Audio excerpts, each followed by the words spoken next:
उत्तर प्रदेश के नोएडा में पुलिस और बदमाशों के बीच हुई मुठभेड़। गोली लगने से बदमाश हुआ घायल। कब्जे से चोरी की बाइक, एक तमंचा और जिंदा कारतूस हुए बरामद। मध्य प्रदेश के इंदौर में दबंगों का कहर देखने को मिला। कार में सवार एक परिवार पर किया जानलेवा हमला। घटना का वीडियो हुआ वायरल। पुलिस इस पूरे मामले की जांच कर रही है। इंदौर में गर्भवती महिला वकील के साथ विशेष समुदाय के युवकों ने की मारपीट। गाड़ी टकराने को लेकर हुआ था विवाद। पुलिस ने दी 2 आरोपियों को गिरफ्तार किया है। गाजियाबाद में लोगों के ऊपर गिरा मकान का छज्जा। हादसे में एक महिला की मौत, 3 लोग घायल हुए। उत्तर प्रदेश के बिजनौर से एक हैरान करने वाला मामला आया सामने। नवरात्रि में सिंघाड़ों पर टॉयलेट क्लीनर का छिड़काव करते एक ठेले वाले को लोगों ने पकड़ा, पुलिस को सौंपा। बिजनौर में पहचान छिपाकर रह रहे मुस्लिम युवक को पुलिस ने पकड़ा। किराए के मकान में महिला के साथ रहता था युवक। मकान मालिक की शिकायत पर पुलिस ने पकड़ा। देश भर में नवरात्रि महोत्सव की देखने को मिल रही है धूम। तमिलनाडु के कृष्णागिरी शक्तिपीठ में भक्तों का सैलाब। मां लक्ष्मी की 150 फीट ऊंची और उल्लू की 40 फीट मूर्ति बनी आकर्षण का केंद्र। महाराष्ट्र की पुणे से हैरान कर देने वाला वीडियो सामने आया। गरबा करते करते हार्ट अटैक आने से एक शख्स की जान चली गई। शाहजहांपुर में अवैध पटाखे के ठिकाने पर पुलिस का छापा। टेंट की आड़ में पटाखों का चल रहा था अवैध कारोबार। पुलिस ने टेंट मालिक को हिरासत में लिया। उत्तर प्रदेश के कुशीनगर में दुर्गा प्रतिमा पर पथराव का मामला। पुलिस ने 33 लोगों को किया गिरफ्तार। उपद्रवियों से कराई परेड। त्योहार में खलल डालने वालों को चेतावनी दी। महाराष्ट्र के मंत्रालय में लगी नेट पर फिर से कूदे आंदोलनकारी। आदिवासी कोटे में आरक्षण देने की मांग को लेकर के मंत्रालय में लगाए गए सुरक्षा जाल पर कूदकर विरोध जताया। मचा हड़कंप। लखीमपुर खीरी में एक बार फिर रोड क्रॉस करता हुआ तेंदुआ नजर आया। खेत से दूसरे खेत में चहलकदमी करते हुए दिखाई दिया तेंदुआ, और तस्वीरें अब जमकर हो रही वायरल।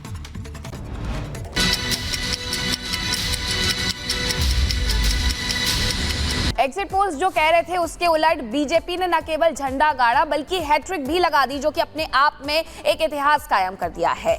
जिसकी सरकार केंद्र में होती है उसी के हरियाणा में होती है, और ये ट्रेंड इस बार भी इसी तरीके से बरकरार रहा। दूसरी तरफ प्रधानमंत्री नरेंद्र मोदी जब बीजेपी मुख्यालय पहुंचे तो उन्होंने जमकर कांग्रेस को लताड़ा भी, प्रहार भी किया और कांग्रेस को परजीवी पार्टी तक करार दिया। इस रिपोर्ट में देखिए।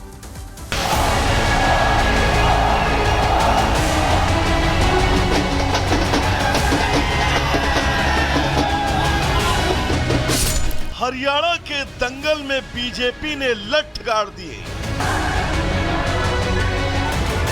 तमाम एग्जिट पोल पर प्रश्न चिन्ह लगाती बीजेपी की जीत बहुत खास है, क्योंकि एक तरफ एंटी इनकम्बेंसी का दावा और दूसरी तरफ किसानों खिलाड़ियों की मनगढ़ंत नाराजगी। इन सब को पीछे छोड़ बीजेपी ने वो कर दिया जो हरियाणा के इतिहास में आज तक नहीं हुआ, यानी कि जीत की हैट्रिक। और इस हैट्रिक के बाद वक्त था प्रधानमंत्री के सामने आने और हरियाणा की जनता को धन्यवाद करने का।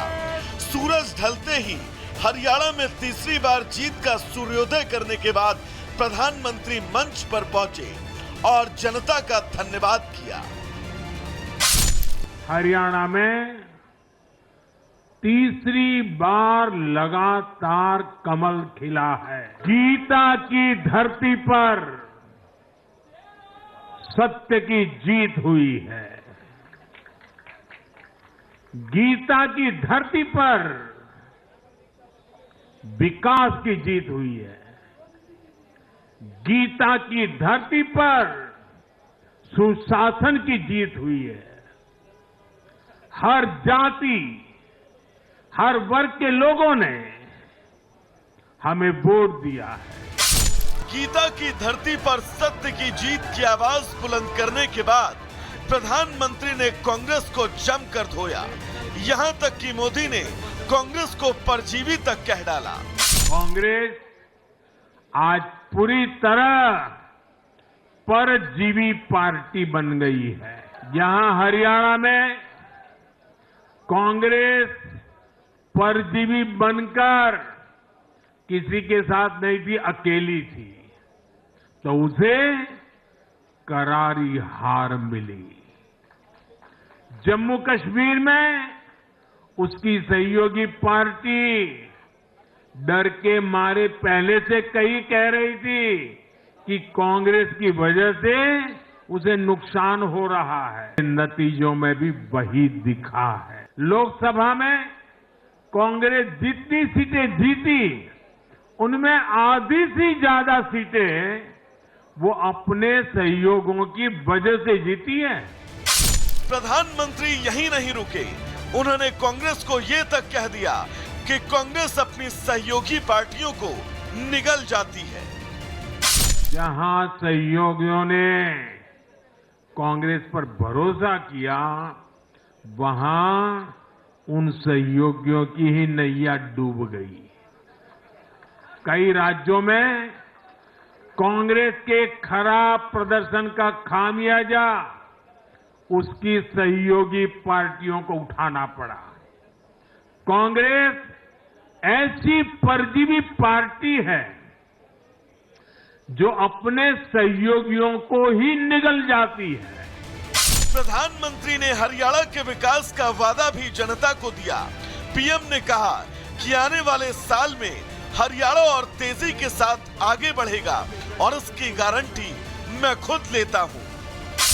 मैंने विकसित भारत के लिए 4 स्तंभों की चर्चा बार बार उस चर्चा को आपके सामने रखा है।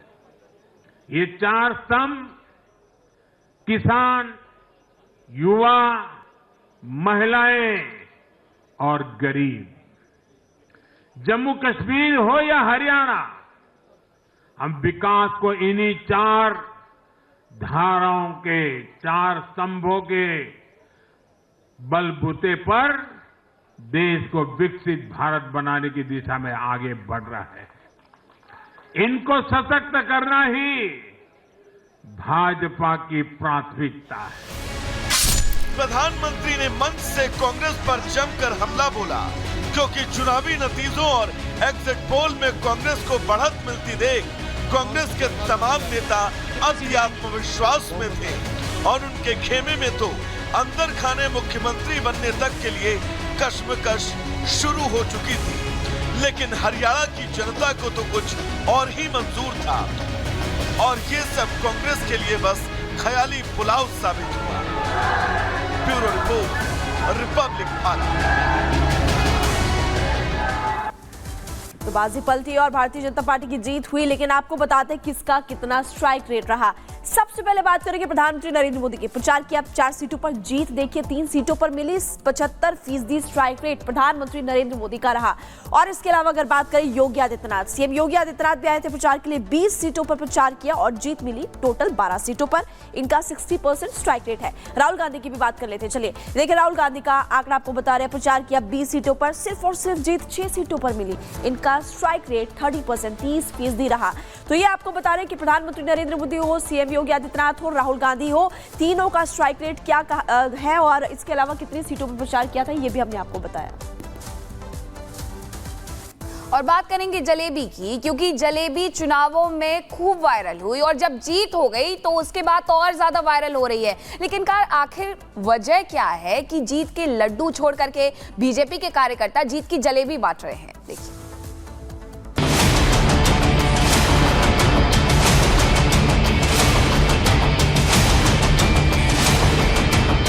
सोचिए, आपको खाने के लिए कोई जलेबी दे और स्वाद से पहले ही पानी पिला दे। सोचिए, आपके सामने गर्मा गर्म जलेबियां छन रही हो, आप अपनी बारी का इंतजार ही करते रह जाएं और आपको जलेबियां मिले ही ना। सोचिए, आपको कोई गर्मा गर्म जलेबी दे, आप खाने वाले ही हो कि कोई आपके मुंह से ही वो जलेबी छीन ले। या फिर सोचिए, आपको कोई बिना चाशनी की ही जलेबी दे दे। ये बात तो होटलों, दावतों और खुशियों में मिलने वाली जलेबी की हुई, लेकिन यही हाल अगर सत्ता की जलेबी का हो तो सोचिए फिर क्या होगा।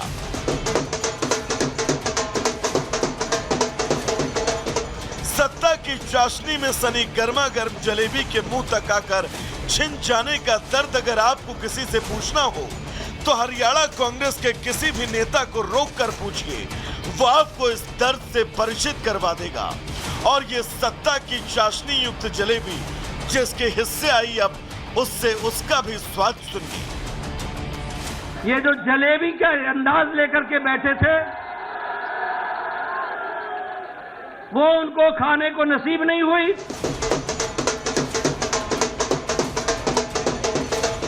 जीत के अति आत्मविश्वास वाली जलेबी जो कांग्रेस के दफ्तर में खाली कपड़े से छनकर कांग्रेस कार्यकर्ताओं तक पहुंच रही थी। जलेबियों के स्वाद से पहले ही चुनावी नतीजों ने कांग्रेस के सिपाहियों को पानी पिला दिया और हरियाणा चुनाव में जीत के बाद बीजेपी की जलेबी कुछ ऐसी छनी कि लगभग हर कार्यकर्ताओं ने जलेबी से ही अपना मुंह मीठा किया।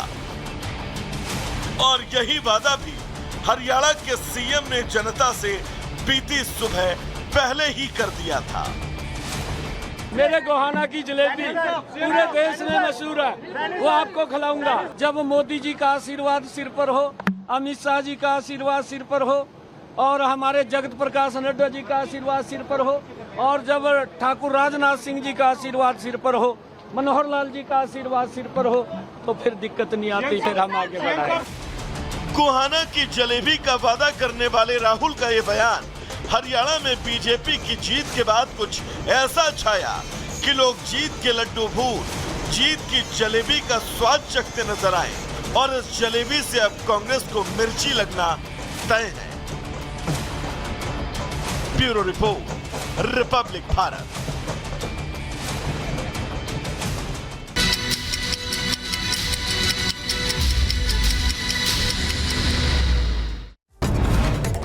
अब रुक करते 2 मिनट में भारत का कानपुर में पुलिस की गांजा तस्करों से मुठभेड़ हो गई। जवाबी कार्रवाई में 2 बदमाशों के पैर में लगी गोली, भारी मात्रा में गांजा बरामद।